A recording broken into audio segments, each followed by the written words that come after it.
오늘 말씀에서 우리가 지난주에도 사실상 은혜의 분량대로 직분이 주어진다, 그런 말씀을 봤습니다. 그래서 성령의 나타나심을 따라, 그러니까 하나님의 백성들이 주의 일을 감당하는 것은 성령의 나타나심을 쫓는 것이다. 오늘도 보면 먼저 7절에 보면 각 사람에게 그리스도의 선물의 분량대로 은혜를 주셨다라고 이렇게 말하고 있습니다. 지금 에베소 이 부분은, 오늘 우리가 나누려고 하는 이 부분은 전체적으로 교회의 직분에 관한 가장 중요한 말씀입니다. 에베소 4장이 교회의 직분에 가장 중요한 말씀인데, 그 교회의 직분은 그리스도의 선물의 분량대로 은혜를 베푸신 것이다. 그러니까 기본적으로 주의 일을 감당하는 것은 자질도 은혜요, 또 감당하는 그 사역도 은혜입니다. 그러니까 주를 위해 사는 것도, 우리가 봉사하는 것도, 주의 직분 감당하는 것도 은혜입니다. 무슨 내 능력을 발휘하거나 뭐 세상에서 말하듯이 내 재능을 어떤 발휘하는 그런 그거라기보다 우리가 은혜를 누리는 방식입니다. 오늘 12절의 말씀해 보십시오. 성도를 온전하게 하여 봉사의 일을 하게 한다. 그리하여 그리스도의 몸을 세우려 한다. 자, 여기에서 보시면 성도를 온전하게 하여 몸을 세운다. 우리는 이미 지난 시간, 오늘 또 금방 보지만, 성도가 온전해져서 봉사의 일을 하는 게 아닙니다. 사실 봉사의 일에 맞게끔 성도를 고쳐가는 것입니다. 그래서 직분 있는 곳에 은사가 있다. 우리가 지난번 때 제가 말씀을 드렸어요. 그리고 오늘 이어서 이제 보는 말씀입니다. 직분이 있는 곳에 은사가 있다. 은사 있는 곳에 직분이 있는 것이 아니라, 순서를 우리는 먼저 일이 주어졌을 때, 아멘 할 때 비로소 우리 안에 능력이 나타난다, 이 말이에요. 내가 잘 갖춰져서 A를 할까 B를 할까 C를 할까 내가 정했어. 내가 가지고 있는 이거 재능을 막 A라는데 내가 한번 발휘해 볼까, 그렇게 생각하지 마시라, 이 말이에요. 먼저 하나님이 이 산지를 내게 주소서 할 때 그 산지를 얻을 힘을 주시는 것입니다. 저도 집에서 뭐 책도 쓰고 또 글도 읽고 가르치기도 하지만 제 마음에 이런 고백은 있습니다. 제가 이걸 해야 되겠다 할 때 능력을 주시는 거예요. 이것을 내가 해야 되겠다. 그래서 참, 먼저 뭐 내가 뭘 할 수 있을까 이거보다도 내가 할 수 있다 없다 그것에 대하여 오래 헤아리지 말고 오히려 하나님이 뭘 원하시는가 이 말이에요. 그래서 우리가 저번에 설교했죠. 원함과 행함에서 너무 우리는 행함 쪽에만 가지고 계속 생각한다. 내가 이걸 할 수 있을까 어떨까 그거보다는 뭐예요? 원하는 게 뭐냐 이 말이에요. 그래서 내가 원하는 것이 하나님이 원하시는 것과 일치할 때, 그때 하나님은 능력을 주십니다. 내가 진짜 하고 싶은 건데 이걸 하나님도 하고 싶어 하시는 거예요. 그러면 능력을 안 주시겠어요? 제가 주의 영광을 위하여 살고자 하는데, 그래서 오늘 12절의 말씀의 순서가 그래요. 봉사의 일을 먼저 주셔서 우리를 온전하게 해서 그리스도의 몸을 세운다. 이렇게 우리가 항상 생각해야 되는 것입니다.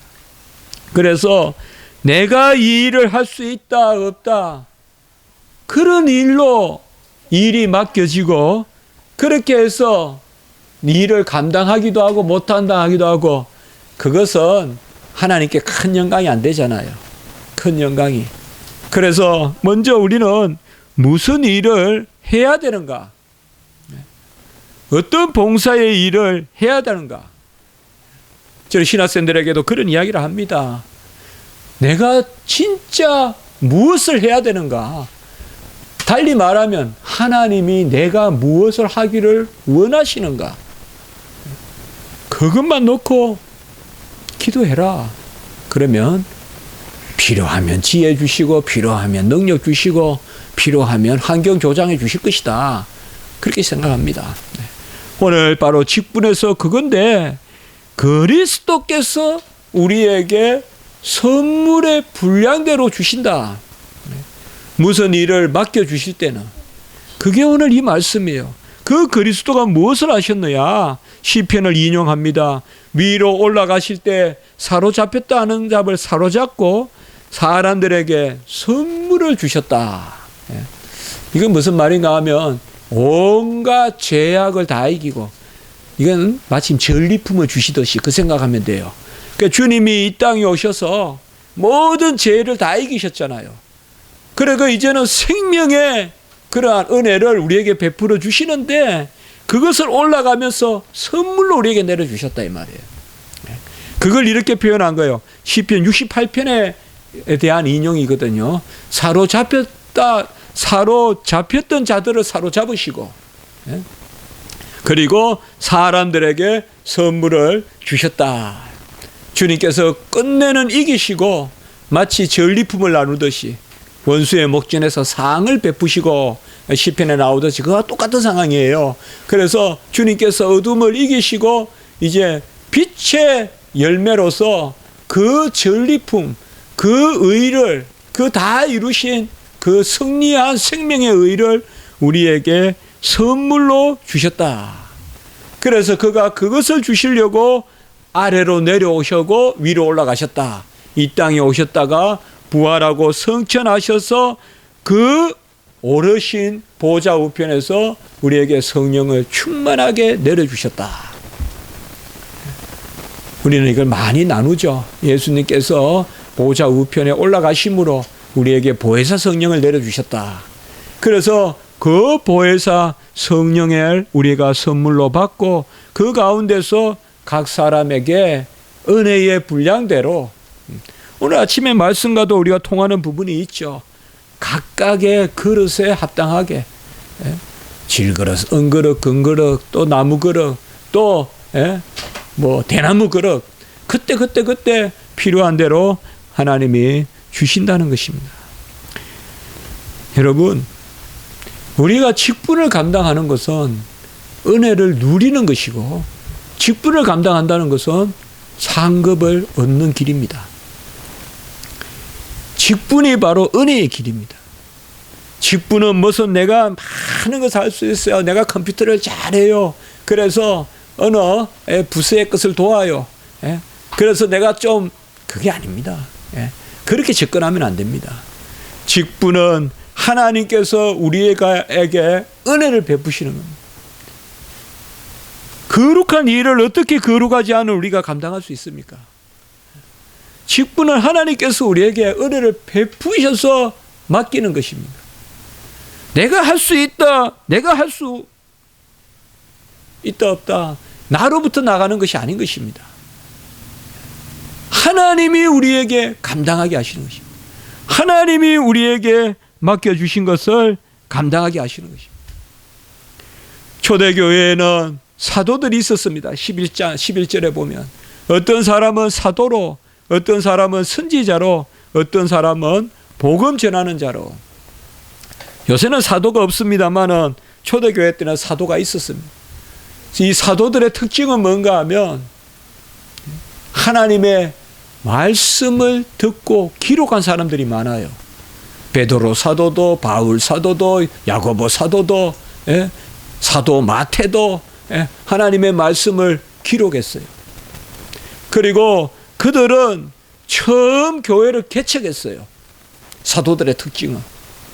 그리고 그들은 아직까지 목양의 경계가 없었어요. 사도들은. 목양의 경계가 없다는 것은 뭔가 하면 오늘날은 위임 목사다 이러면 그 교회를 경계로 삼아야 돼요. 위임 목사가 괜히 딴 교회 가가지고 계속 간섭하고 그러면 안 돼요.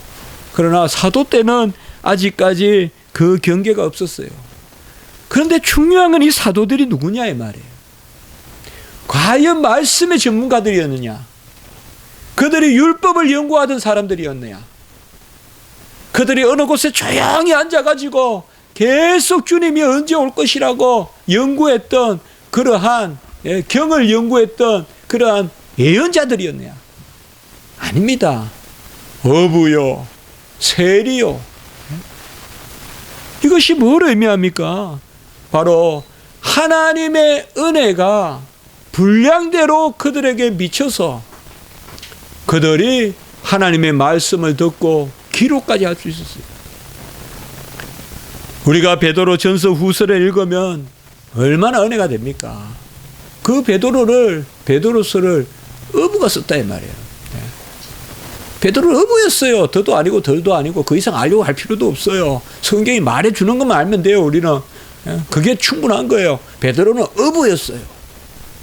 뭐 그 지역 가보면 어부였지만 그 당시에 저 이방에까지 그 베드로 집에 가면 써놨더라고요.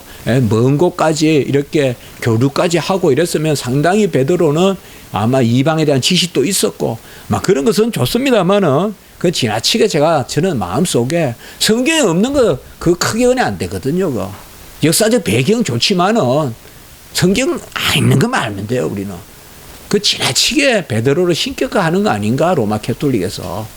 그를 또 거룩한 땅이라고 베드로 집을 또 이름 붙여놓고 말이죠.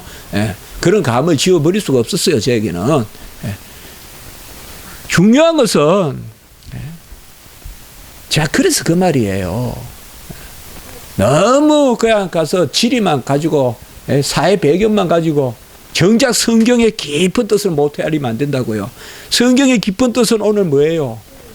어부 베드로예요. 그냥 그리스도의 선물의 분량이 그에게 역사했다 이 말이에요. 그는 어부였어요. 고기 잡는 어부. 12 제자들 거 우리 집에 있는 그 최후의 만찬 거기 보면 전부 근육이 울퉁불퉁해요. 그 다 보면 그 거친 일한 사람들이에요. 우리 주님도 목수였고 사실요. 성경이 그렇게만 이야기해 준다 이 말이에요. 무슨 은혜가 역사했느냐 이 말이에요. 그게 중요하다 이 말이죠. 지금도 무슨 사도다. 베드로도 사도였듯이 우리도 사도가 될 수 있다. 그래서 우리도 성경을 기록하고 우리도 하나님의 계시를 직접 받을 수 있다. 그래서 막 입신이니 막 떨고 넘어지고 그래서 신사도 운동하는 거예요. 신사도 운동이라고. 은혜의 분량대로 선물의 분량대로 하나님이 주시는 거지. 기어코 내가 나도 베드로 같이 될 수 있다. 나도 바울 같이 될 수 있다. 그것은 아닙니다. 사도의 직분은 어부를 데려다가 하나님이 일시적으로 제자로 사용하신 것입니다. 그리고 그들을 통하여서 많은 성경을 기록해 하신 것입니다. 이 사도의 직분은 이제 없습니다. 우리를 사도로 부르셨다. 이것은 이제는 어떤 표현이고 수사지 사도의 직분이 있지는 않습니다. 우리 교회 사도 있다 그러면 안 됩니다. 사도의 직분은 폐하여 줬습니다. 왜? 그때의 믿음의 분량대로 그때에 필요한 대로 세운 거예요. 이제 성경의 기록은 더 이상 없어요. 성경은 종결됐어요. 충족해요. 완성됐어요. 성경의 기록은.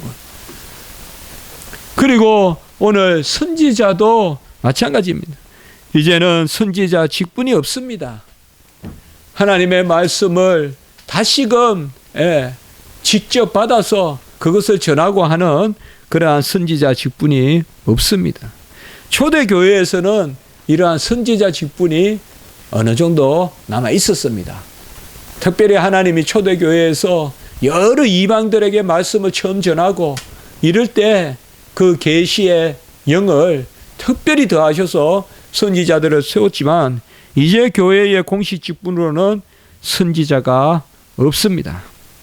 그리고 복음을 전하는 자다. 11절에 보면 복음 전하는 자다. 이것도 사실상 더 이상 교회에는 이 직분이 없습니다.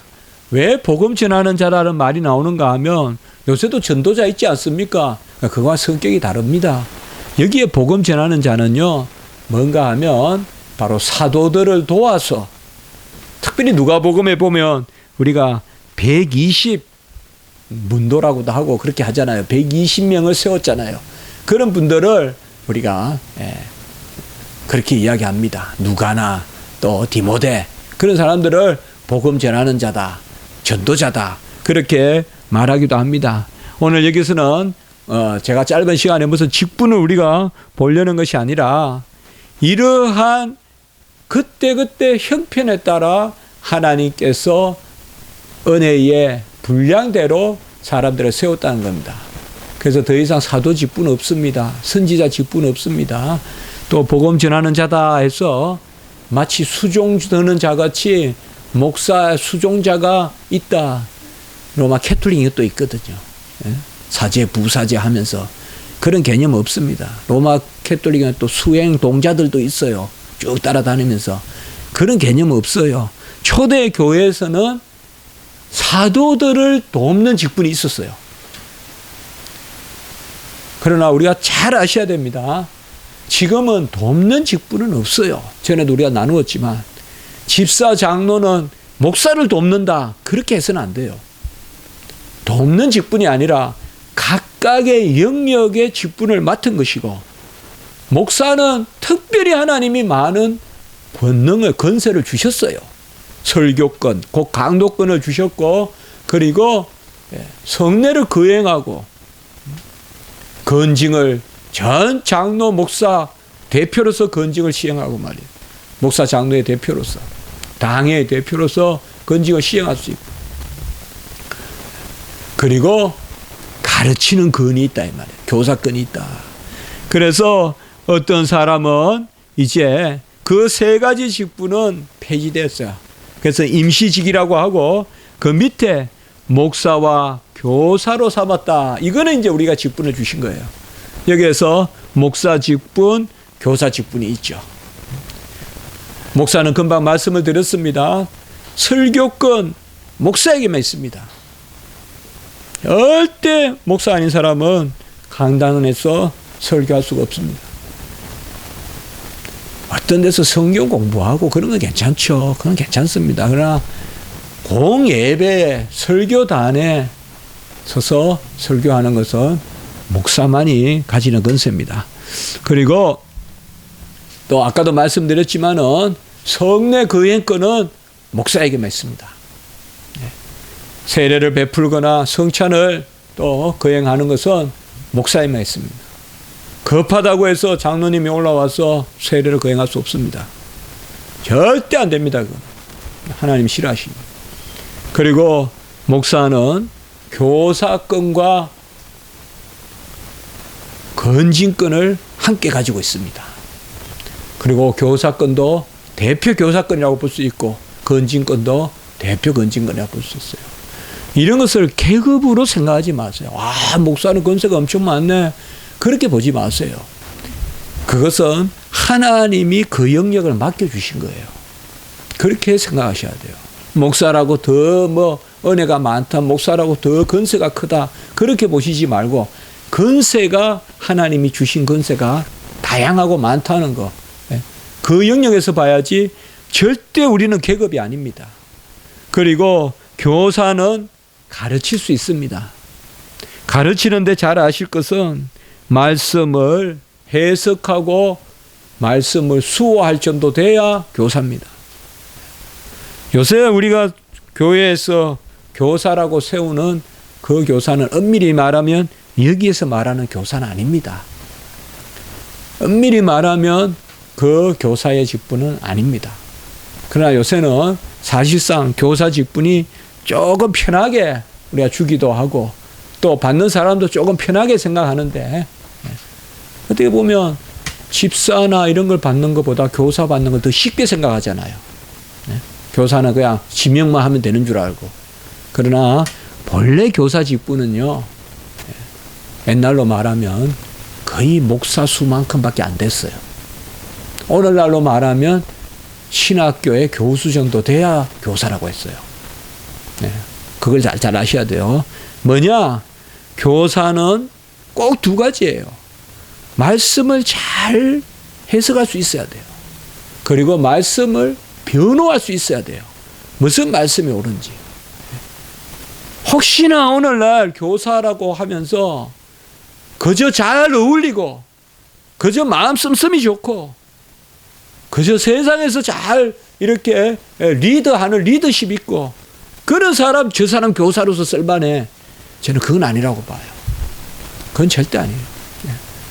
그래서 교사는 은밀히 자격을 요구해야 돼요. 교사는 필요하면 테스트도 해볼 필요가 있고 얼마나 교리를 알고 있는지, 그리고 성경 말씀을 얼마나 알고 있는지. 구약 성경도 못 찾는데 교사예요. 선지자가 어디에 나오는지도 모르는데 교사예요. 그게 어떻게 교사예요? 뭐로 교사예요?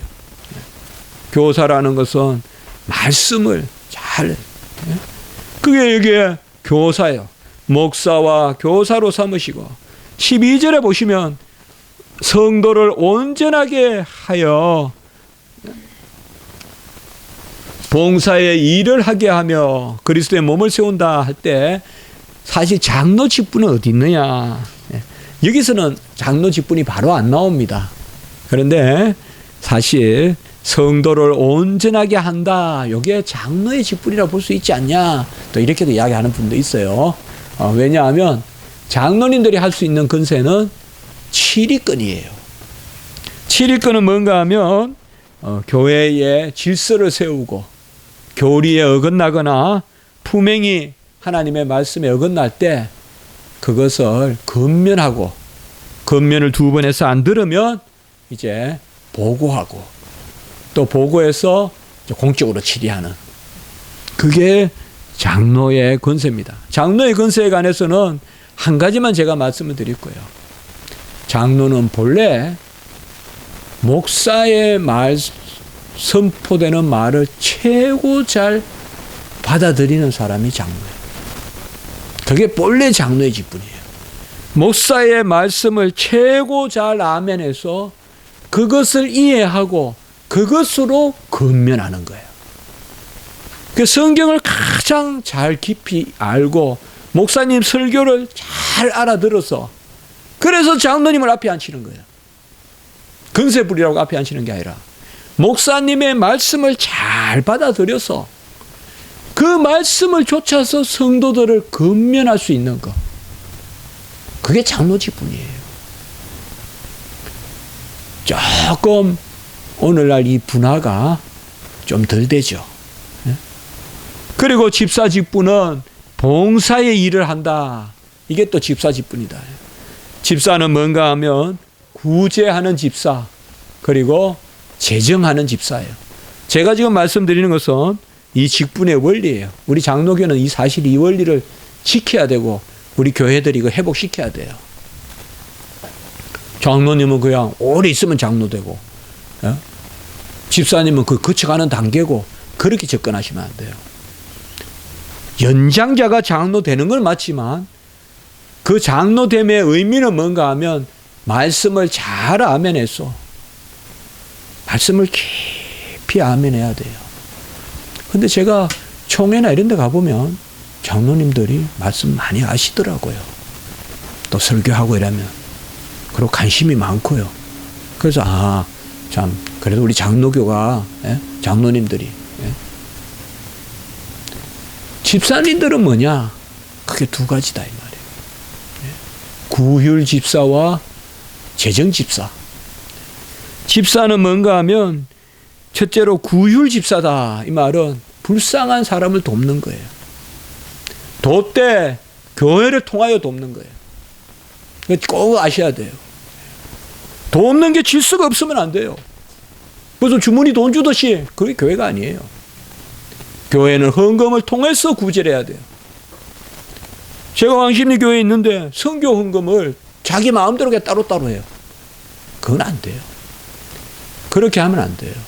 그건 열심히 있는 것은 충분히 알지만은 그렇게 하면, 교회에 헌금은 안 해요. 선교 헌금은. 그렇게 하면 안 돼요. 교회에 이야기해서 그것을 그쪽 선교 헌금할 수 있게끔 해야지, 그렇게 하면 안 돼요. 직분이에요. 집사님은. 그래서 구휼할 때도 당회에, 교회에 헌금하고 그 헌금이 구휼로 쓰이게끔. 옛날로 우리나라로 말하면, 옛날 우리 교회로 말하면 지목 헌금이다, 이런 개념이 있어요. 누구 아픈 데 써주십시오. 이렇게 돼야 된단 말이에요. 질서가 있어야 돼요. 질서가 있어야 된다고요. 교회는 규모 있고 질서 있게 하는 곳이 교회예요. 그리고 그리고 집사의 또 두 번째는 재정 집사다. 이 말은 재정을 관리할 뿐만 아니라 재정을 흉당할 수 있는 게 집사예요. 제가 지금 원리를 이야기하고 있습니다. 그래서 목사, 교사, 장로, 집사 이 네 가지가 바로 교회의 네 가지 직분입니다. 잘 아실 것은 이 네 가지 직분은 상하가 없습니다. 상하가 없습니다. 목사님은 높고 장로님은 그 다음이고 그 다음에 안수 집사님이고 그렇게 하면 그게 아닙니다. 물론 그 교회에 연륜이 있고 그 교회에서 오래 계신 연장자로서 존경받는 것은 있습니다. 분명히 에베소서에서 말씀 6장에서도 말씀하지만 그러나 교회에는 이 직분의 분화가 잘 돼야 됩니다. 이거 다시 우리가 한번 생각해 봐야 됩니다. 그냥 장로님들도 그냥 재정을 다 지고 있고 그래서 장로님들이 그냥 다 하고 안수 집사님은 그 밑에 그냥 돈만 헤아리면 안수 집사님이고 그런 게 아니라 이 말이죠. 네. 장로님들은 말씀을 잘 듣고 그 교회 성도님들에게 말씀으로 우리 목사님이 다 할 수 없는 것을 장로님들이 우리 아이에게도 말씀. 그 장로님들이 주일학교 교사 같은 거 많이 도우면 좋아요. 거기에서 무슨 장인이 이렇게 해가 건세 부리는 게 아니라 아이들 돕는 거. 그러니까 미국이나 영국 가보면 나이 든 사람들이 어린 아이들. 그게 점점 이렇게 돼요. 가장 나이 많은 사람들이 가장 어린 아이들. 그 다음에 이렇게 좁혀져요. 그 고등학생은 대학생이 가르쳐요. 희한하죠. 고등학생은 대학생이 가르쳐요. 중학생은 30대가 가르쳐요. 초등학생은 40대가 가르쳐요. 예컨대 영아들은 60대가 가르쳐요. 이렇게 돼 있어요. 그러니까 이런 거 보면 장로라는 개념이 살아있구나. 나이가 들어갈수록 연륜이 깊어지니까 아이들 그렇지 않습니까? 어떻게 보면 지금 우리 내연이나 이런 아이들을 최고 잘 가르쳐야 되거든요. 내연이는 금방 나이가 어리니까 중학생 1학년이 가르칠 수 있는 게 아니거든요. 60대, 50대, 70대 되는 사람이 내연이 같은 아이들 가르쳐야 되거든요. 깊이 따뜻하게 그러면서 성경의 어떤 그런 그래서 옛날에 신학자들이 은퇴할 때 소요리 문다 쓰는 거예요. 아이들 가르치는 거. 옛날에 보면요. 개혁 신학자들이 큰 신학자들이 칼빈도요. 죽기 몇 년 전에 불란스 말로 ABC라고 해서 우리나라 말 가가 그거 책을 썼어요. 그 책은 거의 안 알려졌죠. 불란스 말 레비시라 그래요. 그게 뭐냐면 기역, 니은, 디귿이라는 책을 썼다니까요. 아이들 기역, 니은, 디귿 가르치면서 교리 공부시키는 거죠. 그래서 참 이런 것들이 우리가 회복돼야 된다. 교회는 직분이 있고 직분은 은혜의 영역대로 은혜의 분량대로 하나님이 주신 것입니다. 교회에는 정확한 질서와 규모가 있다. 그것을 우리가 생각하시고 가장 하나님을 잘 섬기는 것은 바로 은혜 받았음에 대한 감사의 영역으로서의 직분. 그것이 우리에게 필요하다. 이것을 오늘 말씀하고 있습니다. 기도드리겠습니다. 거룩하고 자비로우신 하나님 아버지, 각 사람에게 베푸신 은혜의 분량대로 하나님께서 직분자를 세우셔서 그리스도의 몸을 세우려 하심이라 오늘 말씀해 주셨습니다. 하나님 아버지, 우리 교회에도 이러한 직분의 아버지여 그러한 놀라운 역사가 나타나게 하시고 우리 교회도 하나님 은혜 받아 아버지여 장로도 쓰고 또 교사도 쓰고 하나님의 큰 일꾼들 많이 배출되는 그러한 교회 되게 주님 인도해 주시옵소서. 모든 우리 성도님들 지켜주시고 우리 어릴 때부터 우리 자녀들이 말씀 교육을 잘 받을 수 있도록 하나님 지켜주시고 특별히 우리 주일학교 위에도 은혜 위에 은혜를 더하여 주시옵소서. 우리 기도 때마다 김은희 전도사님 이하여 기도하오니 하나님 아버지여 그를 불쌍히 여겨 주시옵소서. 구주 예수 그리스도 이름으로 감사하며 기도드리옵나이다. 아멘.